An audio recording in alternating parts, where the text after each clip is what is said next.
Welcome back, friends. James Corbett here, CorbettReport.com, with this week's edition of Propaganda Watch.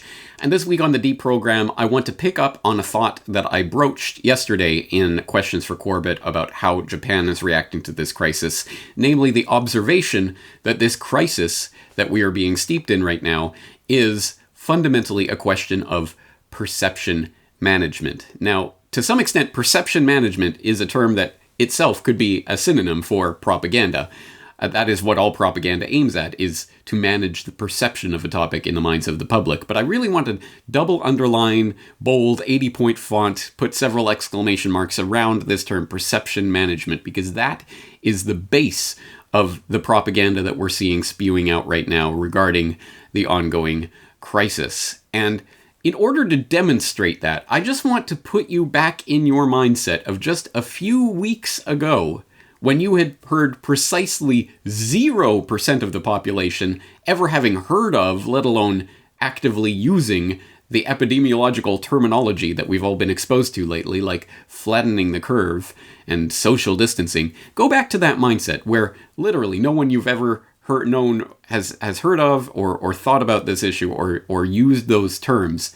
And then fast forward just a week or two after that point to a scene like this playing out in Brooklyn.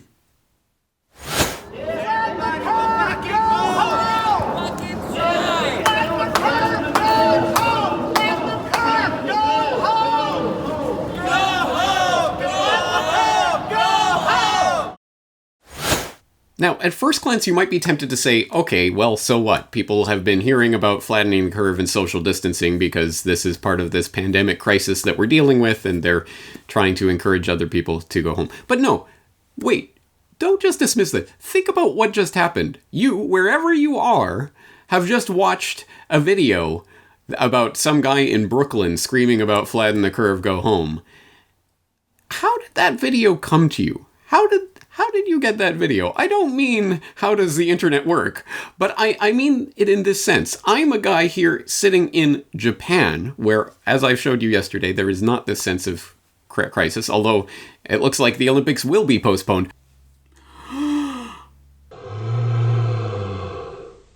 But here I am sitting where thousands of miles away, and yet I have seen this video and brought it to you. Why? How did that happen? Well, I'll tell you specifically how that happened. I was reading a Reuters report about what was happening in the US. This must have been over a week ago at this point, probably 10 days ago. I was reading some Reuters report about the way America is responding to the crisis. And in that Reuters report, it had a paragraph about, and a man in Brooklyn was heard screaming, flattening the curve out of his window and telling people to go home. And the thought immediately stuck out to me because perhaps I process this information differently than other people. But I thought, how many times in your life would you think, the respectable news agency Reuters reporting international news of pressing concern is writing about what some guy in Brooklyn was screaming out of his window? Why? What? How is that news? How is that story news that needs to be reported to the public? The answer is quite obvious. It's because the media is trying to model the behavior that goes around and shapes your perception of these terms. It's not just there. In fact, it's an assault from every level and every side right now. It's coordinated and it is happening. And you have to consciously realize it's happening. Don't just passively accept it as, of course, this is what's happening. You watch the press conferences, if not the White House ones, maybe the Bill de Blasio or Governor Cuomo sitting there sternly lecturing the public health official wherever you are, in whatever part of the globe you're inhabiting. The public health official sternly telling you, we have to practice social distancing, flattening the curve. We have to flatten the curve. You see, here's the curve as it would apply if everyone got sick all at once. And here's how we flatten the curve if we have social distancing. And these terms hammered into you over and over and over from these stern-looking officials lecturing the public about what to do.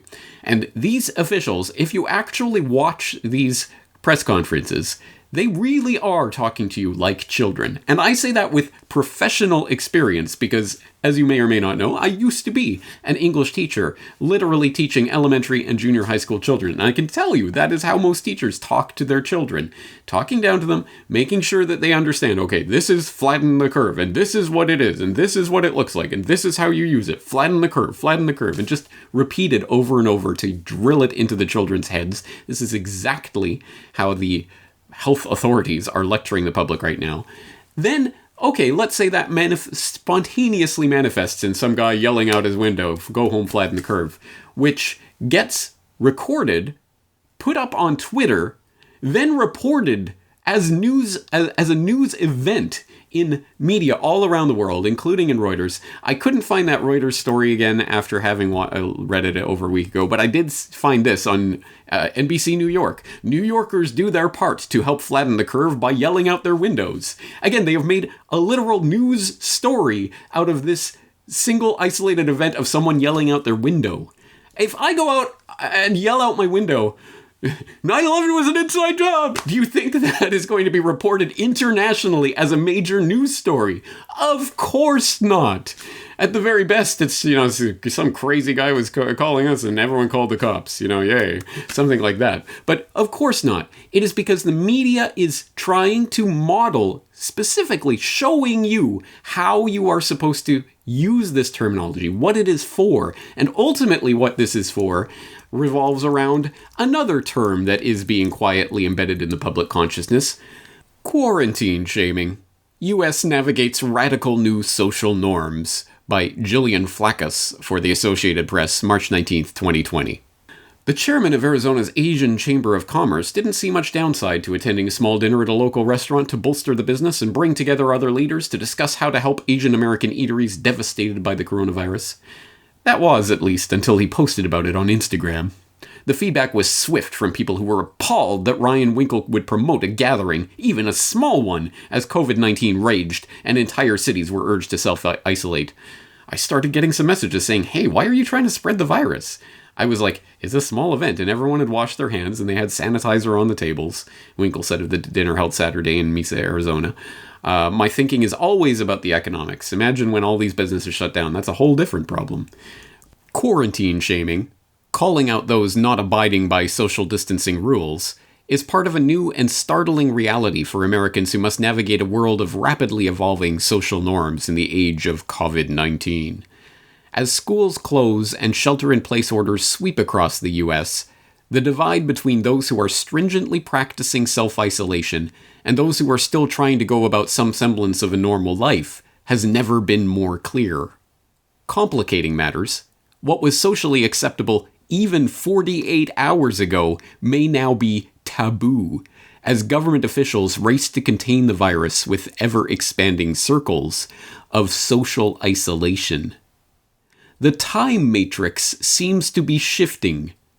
I've never known several days to go by so slowly, and watching the collective conscience move more and more in one direction day by day, said Paula Flasker, who lost her bartending job when California's Mammoth Mountain Ski Resort closed this weekend.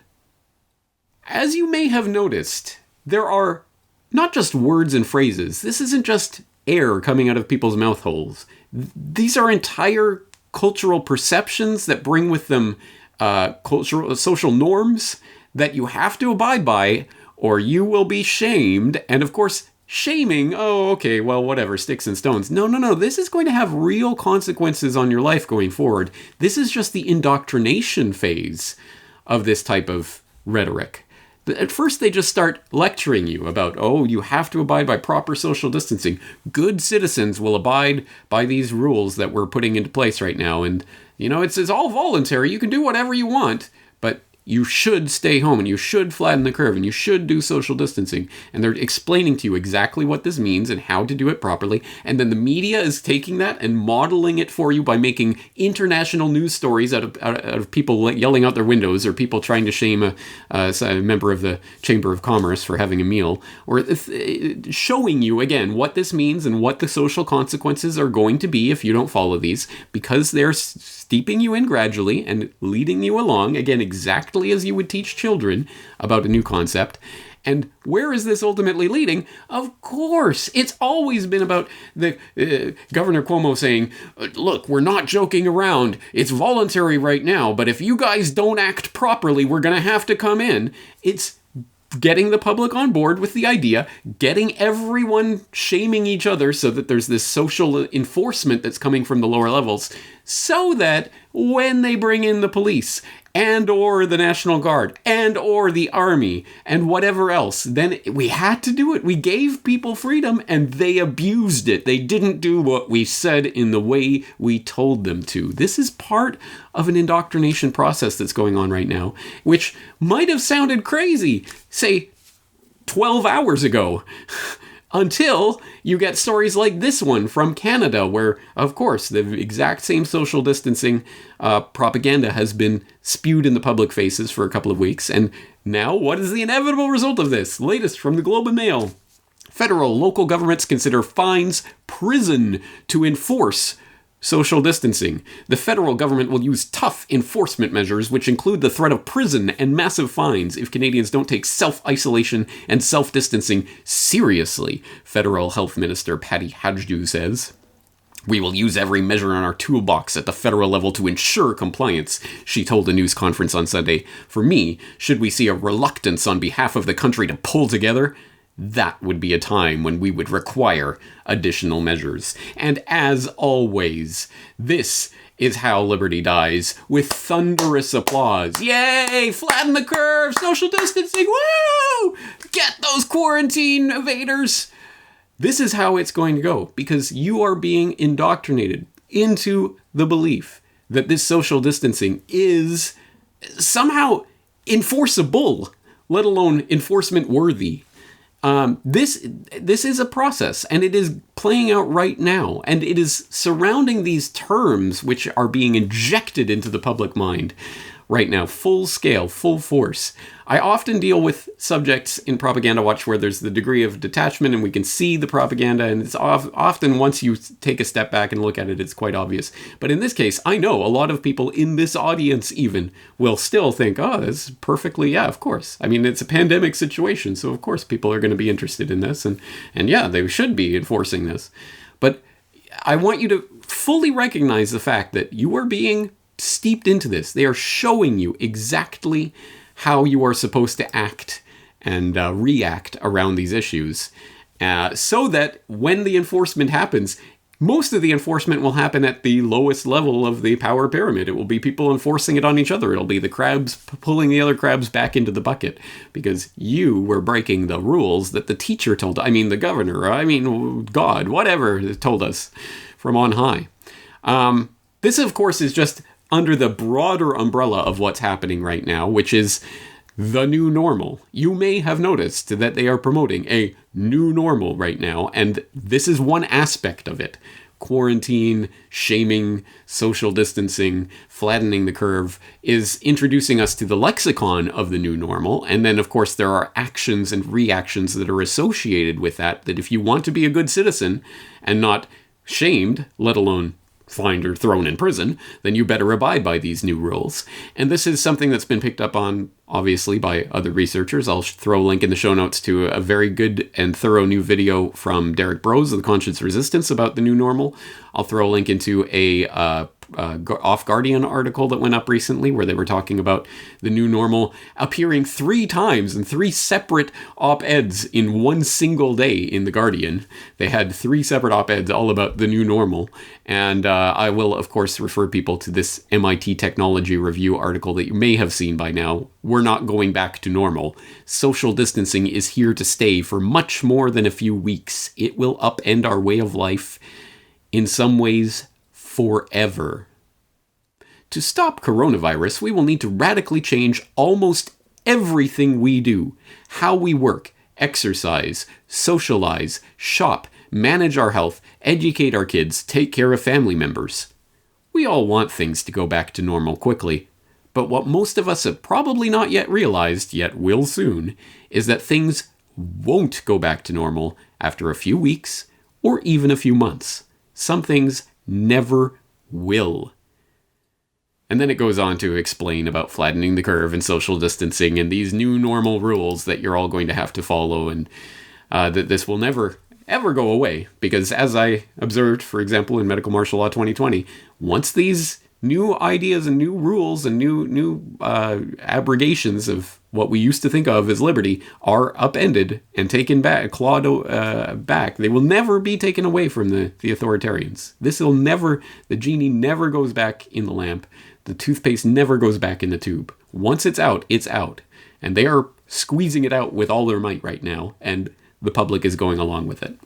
I also want you to reflect on the fact today just how creepy it is. Just detach yourself for a moment from the pandemic and everything that's going on. If I had said, say, at the start of this year, way back in the pre-coronavirus era, say in October of 2019, if I had said to you, the big propaganda buzzword and that will have an entire movement associated with, and all these actions and new cultural norms will come into place for 2020, I predict it's going to be social distancing. And how would you have interpreted that phrase in that previous mindset? It would have been absolutely creepy to think that in this age where obviously everyone is buried in their little slave device all the time, social distancing is in some extent the definition of the age that we find ourselves in, social distance. And now it's being physically manifested in reality that you cannot actually have face-to-face interactions with other human beings. That's icky. And if you do that, we're going to shame you for it.